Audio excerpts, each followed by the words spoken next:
When the rest of life feels like an empty winter storehouse. #shorts. Tonight's story began in a small village near Savati. At dusk a man named Senaka was standing alone in his yard. In his younger days he had traded grain and filled his storehouse to feed his family. When the storehouse was full his heart felt strong. But after years of poor harvests the grain slowly disappeared. His body was no longer as strong as before. Each night he opened the storehouse door and stared at the emptying sacks. He thought, if what I have saved is shrinking and my strength to earn more is fading, how will I support the rest of my life? Carrying this fear, Senaka walked along a forest path to the place where the Buddha was staying. The Buddha looked at him gently and asked what had brought him there. With a lowered head, Senaka said, "My storehouse is growing empty and I am growing old. The days ahead feel like a cold winter storehouse."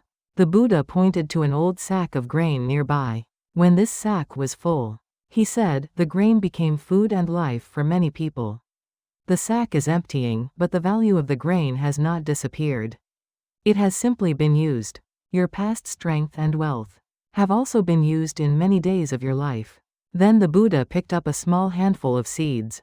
When the sack is full, we easily spill a handful of seeds. When the bottom is near, we look more carefully at each one. Fewer seeds do not mean weaker seeds. It only means we must choose more wisely where to plant them. Your remaining time, strength, and resources are like these seeds.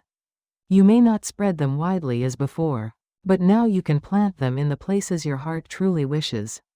Growing older does not mean your whole life must become winter. As Senaka listened, he felt a different kind of breath begin to move in his chest. Fear did not vanish, but the thought that his remaining days could be chosen and planted like seeds quietly arose. Tonight's story will now be set down gently in one corner of the heart. If fear of old age and money is rising in you, you do not need to throw that fear away. For tonight it may be enough to ask where you wish to plant your remaining time and strength, and to softly hold the small seeds that are still in your hands.